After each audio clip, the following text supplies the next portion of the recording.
so we're here with Rich and Steve from Hard Fine. So guys, the first question on everyone's lips is, what have you guys been up to for the past 4 years? Because obviously your last album, 4 years ago, so what's been happening, guys? Well, we toured that last album for a year or so. So that's generally what you do, and you end up playing in like Japan and Korea or wherever, and people there think, where the hell are they?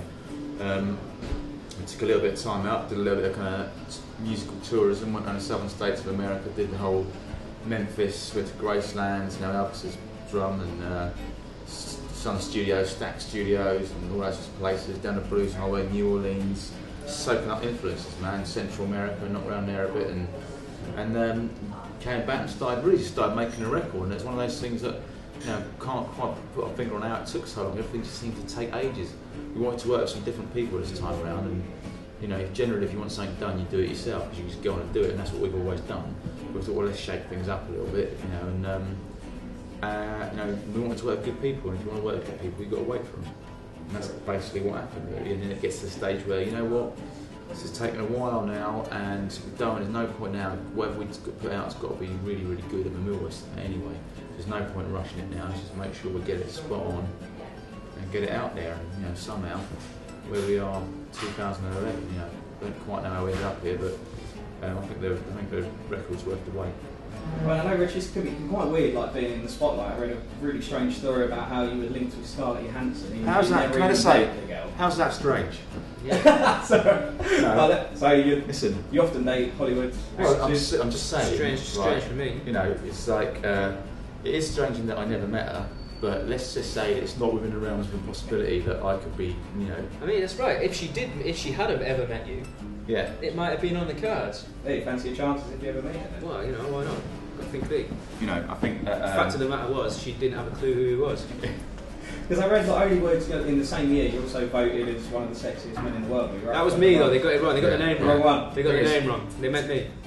So there was obviously big things back then. Yeah, I mean, I think that was. He's ugly now. There's just that thing of like, I think basically, people just saw the light. Really, it's weird actually. That whole sexist male thing. Yeah, I mean, it's a laugh, but we'd just made our own record for 350 quid, right? Real punk DIY. You ain't got the money, but you got the ideas. Make it happen. Yeah, we've done that by ourselves. Got it out there. We'd then gone to #1, gone, platinum records, double platinum, what have you at that point. 5 Brixton Academies sold out, right, in a row.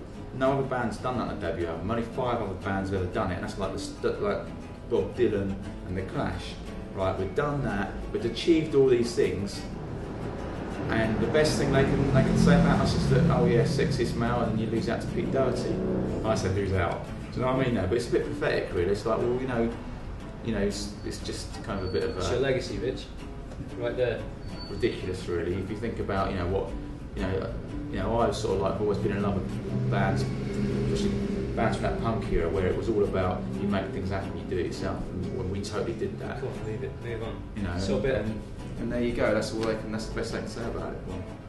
And obviously mentioning you're from West London, you're a big Brentford fan, and Steve, you're a Liverpool fan. Yeah. So what are you guys thinking? Is the dream to play a gig at Griffin Park or Anfield?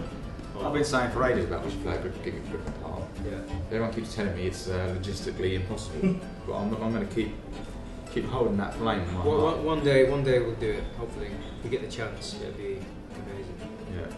And what do you guys expect from your individual clubs this season then? Me personally, I don't know what I expect. I certainly hope for a top 4 finish. I really hope that the top 4's obviously changed a little bit. It's more like a top 6 these days, And we were down the pecking order a little bit, and clubs like Man United have obviously got a ton of money and a ton of players now, so it's all kind of changed. But what I really want to see is an improvement from last. Everything ended quite well.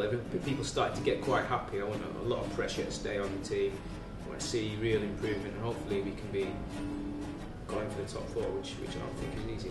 And look, Brentford have got Uwe Rosler in charge now. Bit of a legend, really, over here. Yeah, happy to have him? Yeah, definitely. I mean, I like the way they were thinking outside the box and looking for a manager, and thinking differently. I mean, I saw him play for Man City against Brentford in the FA Cup back in the day, and that's kind of like that, how sort of full circle come round. I mean, it's quite exciting. I think you'll get from speaking to people who are Man City fans who remember when he was there. He's definitely a fighter, and he'll get the team organised. And from what we've seen so far, like pre-season, the results have been really great, and they've been playing nice football.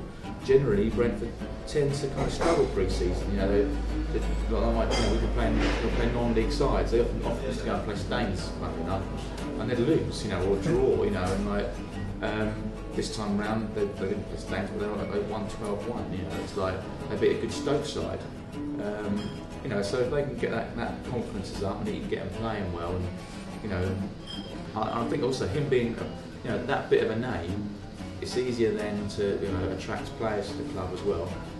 He's brought someone over from Germany. I think his name's I'm terrible with remembering names.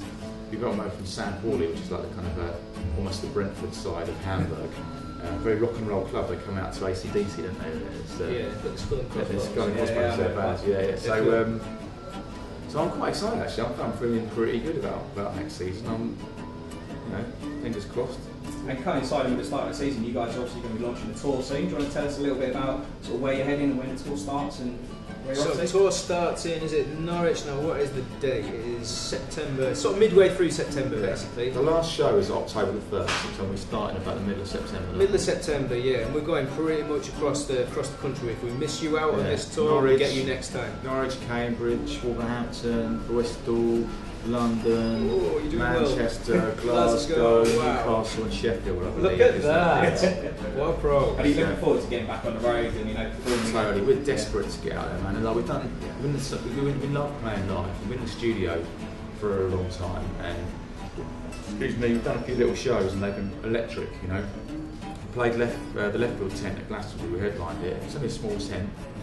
Didn't quite know what to expect. It wasn't really advertised. We hadn't been around for a while, but it was packed. It was people outside. Had to get the police in to keep the pathways clear for the site traffic. It was nuts, and the place went off as well. It was brilliant. So, we really can't wait. I feel like we're playing, better than we ever have done. So we're really, really looking forward to getting out there. And obviously the album's coming out August 22nd. Hopefully by the time of the shows, people have got a chance to hear the record, so we can. And we always like to still play the early stuff as well, because you can never get bored of people going nuts to Cash Machine or Live for the Weekend or whatever. So we'll be doing all that and good thing is as well, tunes, and so it's going to be a good time. It's been a new mix of people coming as well. Like a lot of the old fans who are into the first two records or the last record or whatever.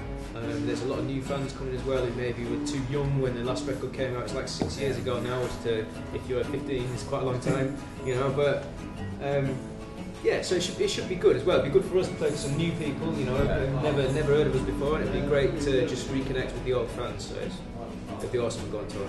Cool, and finally, just if we catch up with you again in a few months, then are you hoping for a third #1 album and what a Hollywood actress on each of your arms? Hey, you know what? I mean, I'm not expecting to walk into #1 albums and sold out arena tours.